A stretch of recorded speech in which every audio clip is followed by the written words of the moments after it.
So we still, we're asking the question of, but why is that happening? Why do those time frames make sense? And that led us to brain science, of all things. And I had a role in this because this is a book that I wrote, came out in 2011, that was about the intersection of brain science and computer science and how those two fields were learning from each other. And by doing this book, it plugged me into the neuroscience community. And of course, we were big fans of Daniel Kahneman's book, Thinking Fast and Slow, which is all about our brains and how they work and the biases that we have inside of our brains.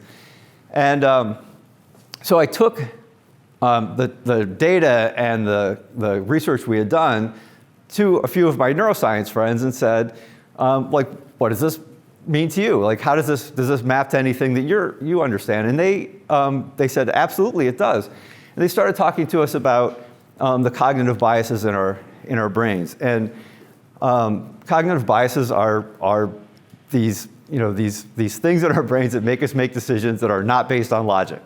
We actually don't make decisions based on facts. We make decisions based on these biases that get embedded in our brains. And there's some 50 of them. Like one is the choice supportive bias, which just means that if you buy a particular product, you tend to think it's the best product because you were so smart because you bought it. It's just out of a flywheel that goes around. And groupthink is what it sounds like. We tend to be influenced by what people think around us. And these biases influence our decisions in a very, very meaningful way.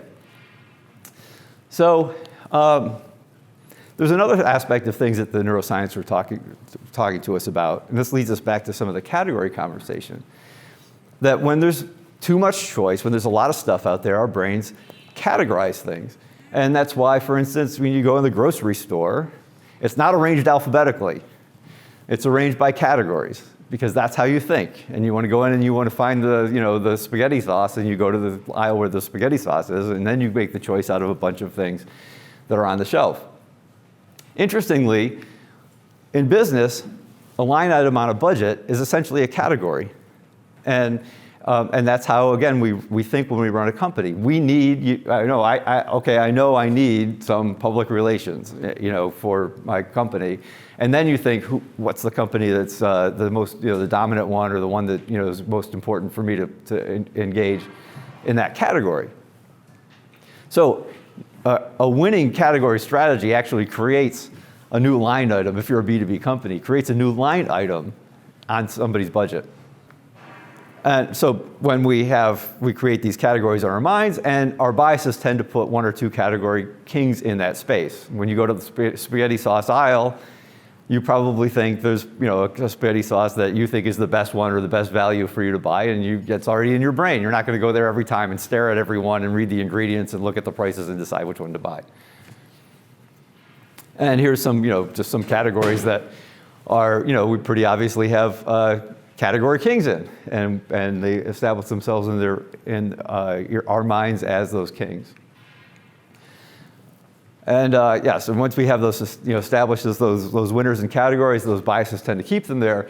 So what that all comes back to is the idea that if you're the CEO of a company, one of your jobs is to actually exploit these brain shortcuts. It's actually to condition our minds and make us have those biases in our brains, and so that you can be seen as this category king and embed people in people's brains. And the back end of this that we got from as we talked to the neuroscience folks is that it takes sustained effort. It's not something that happens with one TV commercial on a Super Bowl. It happens by over and over emphasizing that particular product and that brand and in convincing people that space exists and that you're the king in it. And if you think of the bell curve of the population, you're going to capture some of those early adopters, in those first couple of years. But what happens is that to get to the heart and the meat of the bell curve of what you're trying to influence actually takes that sustained effort over some 6 to 10 years. And that's why we end up with these kinds of time frames that tend to work for any industry, any consumer products, business to business products. It seems to be this is how fast the majority of people's minds can move.